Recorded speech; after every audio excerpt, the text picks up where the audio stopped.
ഒന്നുമില്ല, അങ്ങനത്തെ ഒരു പ്രത്യേകതയും സിനിമയില്ല. കമലിന്റെ സിനിമ എന്ന് വിചാരിച്ചാൽ കണ്ട അങ്ങനെ സിനിമ എന്ന് മാത്രമേ ഉള്ളൂ. കോമഡി, സിറ്റുവേഷൻ കോമഡി അങ്ങനെയൊക്കെ ഉള്ളൂ. OTT-ൽ ചെയ്താലും മതി. ആ സബ്ജക്റ്റുമായിട്ട് ബന്ധപ്പെട്ട ഒരു ഇത് തന്നെയാണ്. യൂട്യൂബ് ചാനലിലെ ഒരു വീഡിയോ അപ്ലോഡ് ചെയ്യുന്നു, അത് തന്നെ ലൈവിൽ വരുന്നു, അതൊക്കെയാ. പെർഫോമൻസ് കുഴപ്പമില്ല. പുള്ളിയുടെ ആശയങ്ങൾ ഉണ്ടാവുമല്ലോ.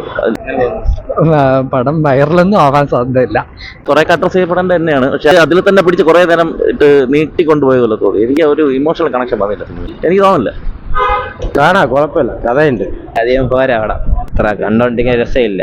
ഫോണിൽ വന്നാലും കാണാൻ കണ്ടോണ്ട് ഇരിക്കാൻ പറ്റൂല. ഫാമിലി ഓഡിയൻസിനൊട്ട് ഇഷ്ടപ്പെടില്ല എന്നാണ് തോന്നണം. പെൺപിള്ളേർക്ക്, ഫെമിനിസ്റ്റുകൾക്ക് ഇഷ്ടപ്പെടാമെന്ന് തോന്നുന്നു. ഇഷ്ടപ്പെട്ടില്ല. ടോക്സിക്ക് അങ്ങനെയൊക്കെയാണ്. ഒരു കണക്റ്റഡ് അല്ലേ, ചെറുതായിട്ട് ഒരു കണക്റ്റഡ് അല്ല. നന്നായിട്ടുണ്ട്, വളരെ ഭയങ്കരമായിട്ട് ഇഷ്ടപ്പെട്ടു. വളരെ നല്ല സിനിമ, ഫാമിലി ഡ്രാമയാണ്. പക്ഷെ അത് വളരെ ഇതുവരെ പറഞ്ഞിട്ടില്ലാത്ത ഒരു വിഷയം വളരെ മനോഹരമായിട്ട് അവതരിപ്പിച്ചിട്ടുണ്ട്. ഫാമിലിയിലും സംഭവിക്കാൻ സാധ്യതയുള്ള ഒരു വിഷയം തന്നെയാണ്. പക്ഷെ വളരെ മനോഹരമായിട്ട് കമൽ സാർ അവതരിപ്പിച്ചിട്ടുണ്ട്.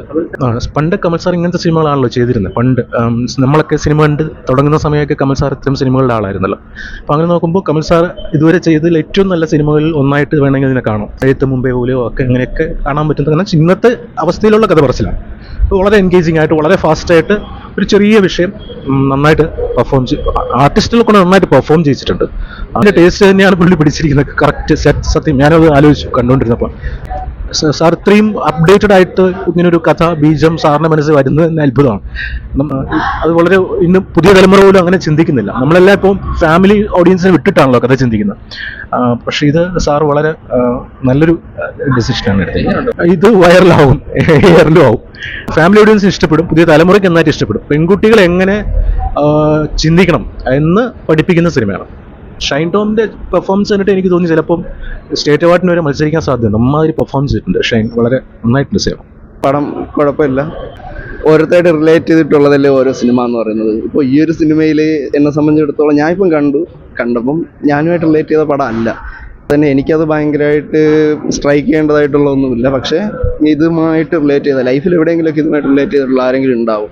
അവർക്ക് ഈ പടം കാണുമ്പോൾ തീർച്ചയായിട്ടും ഒരു പക്ഷേ ഒന്ന് ചിന്തിക്കാൻ സാധ്യതയുള്ള പടം തന്നെയാണ്. അപ്പോൾ ആ കാര്യത്തിൽ മേക്കിംഗ് ഒക്കെ കുഴപ്പമില്ല, വളരെ നന്നായിരുന്നു. പിന്നെന്ന് പറയുമ്പോൾ അതിൽ പ്രധാനമായിട്ടും പറയുമ്പോൾ വെച്ചാൽ ഷൈൻ ടോം ചാക്കോയുടെ ആ ഒരു അത് എല്ലാ കാലത്തെയും പോലെ തന്നെ പുള്ളിക്കാരൻ്റെ ഒരു വ്യത്യസ്തമായിട്ടുള്ള ഒരു അഭിനയവും മേധാവിത്വമൊക്കെ സിനിമയിലുണ്ട്.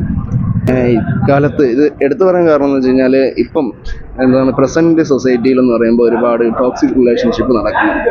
ദാറ്റ് മീൻസ് ഇപ്പം ലവിലായിക്കോട്ടെ, അല്ലെങ്കിൽ കുടുംബത്തിലായിക്കോട്ടെ, അങ്ങനെ ഒരുപാട് ടോക്സിക് റിലേഷൻ നടക്കുന്നുണ്ട്. അവർ ഒരുപക്ഷെ കാണേണ്ട പടം തന്നെയായിരിക്കും. കാരണം ഒരു ആണിൻ്റെ കീഴിലല്ല ഒരു പെണ്ണ് നിൽക്കേണ്ടെന്നുള്ള ഒരു